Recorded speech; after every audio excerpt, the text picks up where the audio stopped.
वो मालिक को पा लेगा, उसका छुटकारा हो ही जाएगा। तो वो तो महापुरुष हैं, वो तो जानते हैं कि हम लोग, बच्चा ऐसा फेंक देता है, उसके हाथ में देते ऐसा फेंक देता है, चाहे सोना दिन तो फेंक देगा, उसके अंदर मिट्टी मिट्टी है। ऐसे गुरु महाराज दौलत बांट रहे थे, वो दौलत थी, हम उसको फेंक रहे थे और ये मिट्टी को सोना मान करके इकट्ठा कर रहे थे, ये सब कुछ है। तो वो कुछ नहीं था, वो तो कूड़ा था, करकट था, उसे क्या कुछ नहीं मिलेगा उसे। ये बात है, जो मिलेगा महात्माओं से मिलेगा, वही दौलत है जो हमारे साथ जाएगी। ये सब यहीं रह जाएगी, पद ओहदे, धन दौलत, मान सम्मान, कोठी बंगला कार, सब यहीं रह जाते हैं। और प्रधानमंत्री बन गए तो क्या हुआ, कितने दिन के लिए बने, फिर उसके बाद में 84 जाओ, मुख्यमंत्री बन गए 84 जाओ, DM बन गए 84 जाओ, अच्छा काम तो कुछ होगा नहीं, कहाँ अच्छा काम होगा। ये तो महात्मा नहीं मिलेंगे तभी अच्छा काम होगा, तो कौन बताएगा उनको। तो इसी चकाचौंध माया में जो है लोग लगे रहेंगे, इसमें समय पूरा हो जाएगा तो हुक्मनामा आ जाएगा, मेरा मकान खाली करो, और ढकेल देगा काल, अब जाओ 84 में। अपने लिए क्या किया, अपने कुछ नहीं किया, जो किया शरीर के लिए किया, आत्मा के लिए कुछ किया ही नहीं। आत्मा के लिए क्या करना है, जो आत्मा के लिए करेंगे वो साथ जाएगा, और आत्मा के लिए कोई करता ही नहीं है, बस यही इसी शरीर के लिए लगे रहते हैं लोग। तो बड़ा दिमाग है जीव का। बाकी स्वामी महाराज ने तो जानते हुए कि लोग समझेंगे नहीं, अपनी दौलत बांटते रहे कि तुम फेंको कोई फ़र्क नहीं पड़ता है, बाकी मैंने दे दिया है, वो तुम्हारे काम जरूर कभी आएगा। वो बरसात आएगी और मतलब तो वो बीज जो है वो पौधा बनेगा ही बनेगा। ये महात्मा की दया रहती, वो जानते थे कि अज्ञानी है बेचारे, समझ नहीं पा रहे हैं, तो दर्शन देते, सिर पे हाथ रखते थे, सिर पे हाथ रखते थे, जो भी आता था हाथ रखते थे, वो दया देते थे। दर्शन से, आँखों से, नेत्रों से दया बरसा देते थे, वचनों से दया बरसा देते थे, हर तरह से दया बरसाई उन्होंने, हर तरह से, हर जीव पर, चाहे शाकाहारी हो मांसाहारी हो, कि कभी ना कभी अभी 84 से बच जाएगा, अभी 84 में जाने से बचेगा। वो ऐसी दौलत बांटते रहे कि इसकी 84 कट जाएगी। अब थोड़ा सा काल उसको सता करके, ठोक पीट करके ये रास्ते पे ले आएगा। काल उसको जो है वो सजा तो देगा क्योंकि जो खाया पिया है उसका, बाकी ये है कि वो काल उसको घसीट के लेके नहीं जा सकता, वो महात्मा उसको पकड़ ही लेंगे, किसी न किसी रूप में पकड़ लेंगे उसको, फिर जो है सत्संग सुना करके, ध्यान में करा करके उसको पार करा देंगे। इससे बड़े और क्या दया हो सकती है, कितनी दया गुरु महाराज की। कौन महात्मा जाता है, हम तो देखते हैं गाँव में जाते थे गुरु महाराज, जहाँ कोई व्यवस्था नहीं थी, और उस व्यवस्था में हमने तो हिंदुस्तान में एक भी महात्मा नहीं थे गाँव में जाता हो, पूरे हिंदुस्तान में एक भी ऐसा महात्मा नहीं जो गांव में जाता हो। सब बड़े बड़े शहरों में जाते हैं महात्मा, और सब बड़े बड़े जगह पर ठहरते हैं।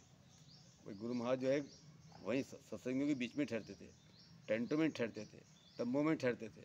इतने मच्छर, इतनी आंधी, इतने तूफान सब आते थे, टेंट गिर जाते थे, रोटी गिर जाती थी, उनका पूरा का पूरा उड़ जाता था आंधी तूफान में, बरसात में सब भीग जाता था।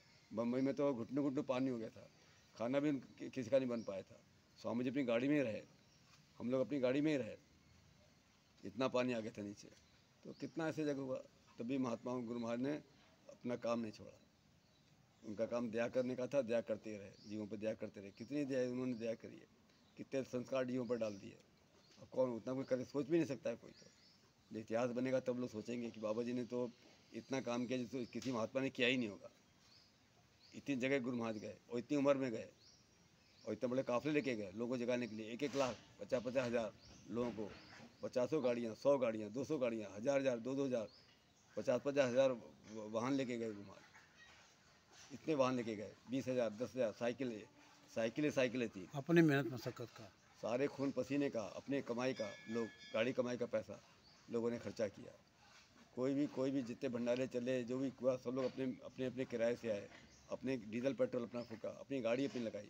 किसी के द्वारा, मतलब किसी के योगदान से ये काम नहीं हुआ। जन जागरण का, लोगों को जगाने का, लोगों को चेताने का गुरु महाराज ने काम किया। कौन कर सकता है, कोई नहीं कर सकता है। कौन समझेगा इसको, तो महात्मा ही समझते हैं कि हम सब तो उनके जीव हैं ना, हम सब तो उनके बच्चे हैं, तो उनको तो दया आ ही रही थी। अब बच्चा ना समझे पिता को क्या किया जाए, पिता तो समझ ही रहे ना, वही वाली बात थी। वो हम तो नहीं समझते थे, हम तो सोचते थे यही सब कुछ है हमारा, और वो कहते थे ये कुछ नहीं तुम्हारा, ये धोखा है, जो है वो तुमको मैं दे रहा हूँ, जो तुम्हारे साथ जाएगा, जो तुम्हारा है अपना। ये संसार तो क्या है, तो सब माया का खेल है, माया की रचना है। इसी में सब डूब जाते हैं, खो जाते हैं, बह जाते हैं, और अपना समय पूरा करके और दो जगह नरकों में चले जाते हैं, ढकेल दिए जाते हैं। फिर रोते रहते हैं जीवन भर, लाखों साल के लिए डाल दिए गए दो जगह नरक में। अब क्या होने वाला, कुछ नहीं होने वाला। इससे बात है। खोजते रहना चाहिए, कोई ना कोई महात्मा मिल जाएंगे। हम खोजते ही नहीं हैं, हम तो महात्माओं की हमको ज़रूरत ही नहीं है। हम तो सोचते हैं क्या ज़रूरत है, सब तो सबसे ज़्यादा उन्हीं की ज़रूरत है महात्मा। ये सब कुछ नहीं दुनिया, जब ज्ञान होता है तो सभी मिट्टी दिखाई देती है, ये बात है। और नरेंद्र जी हैं तो बेचारे बचपन से लगे हुए हैं, बहुत उन्होंने सेवा किया है, संगत की सेवा किया है, जहाँ भी गए हैं अच्छा प्रचार किया है, बड़े बड़े कार्यक्रम कराए गुरु महाराज के, बहुत अच्छे कार्यक्रम कराए, तो होना चाहिए। जय गुरुदेव।